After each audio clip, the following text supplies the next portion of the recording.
So, good day mga kol, welcome back sa ating YouTube channel. So, update natin yung mini camper van natin. So, marami pong nagbago sa mini camper van natin. So, ito yung unit na inikot natin ng buong Pilipinas.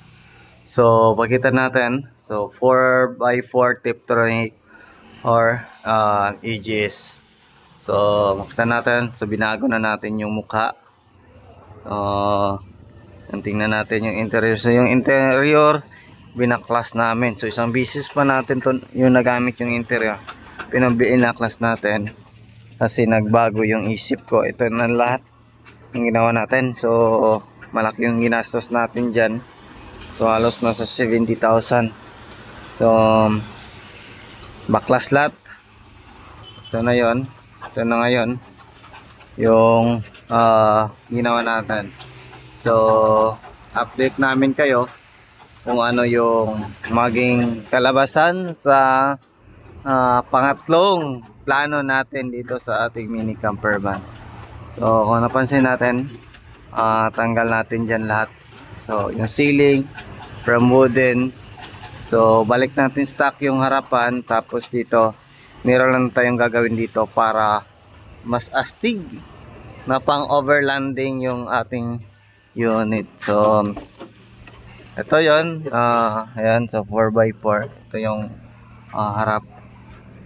So anuhin natin na matapos to, sana matapos natin to next month. So ito na lang, bracketing sa headlight.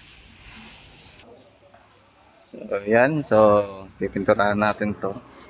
So ito na yung kanyang mukha ngayon sa ating DE17V. So magiging Jimry concept na to. So marami na to sa Japan yung Jimry concept na ano, pero iniba lang yung sa atin. Sa kanila marami ako nakita plastic lahat dyan. Sa atin is pure bakal yan. Kasi mas ano ako sa pure bakal. Kasi kahit saan natin ipasok, halimbawa mabangga, okay for safety din sa radiator kasi matibay. So yan, diba? So nilinisan namin para maibalik natin sa dati. So magiging stock na siya ngayon, hindi na katulad dati. So goodbye, pero overlanding concept, i-set up natin yan. So hanapan natin ng paraan na mas astig yung sasakyan natin. Ayan. Ayan, oh. Sayang ito, hindi pa to nagamit. Ayan, so yung ibang ano, hindi pa natin yan nagamit. So ganoon talaga. Kailangan natin ng unit na ano. Ganito talaga pag first ano talaga, try and error. Maghahanap ka kung saan ka komportable. Yan. So update namin kayo pag natapos na to. Then soon, pag natapos na talaga to, marami tayong camping na gagawin dito sa Pilipinas. So Mindanao, Visayas din, Luzon, yan yung gagawin natin na mag-camping tayo.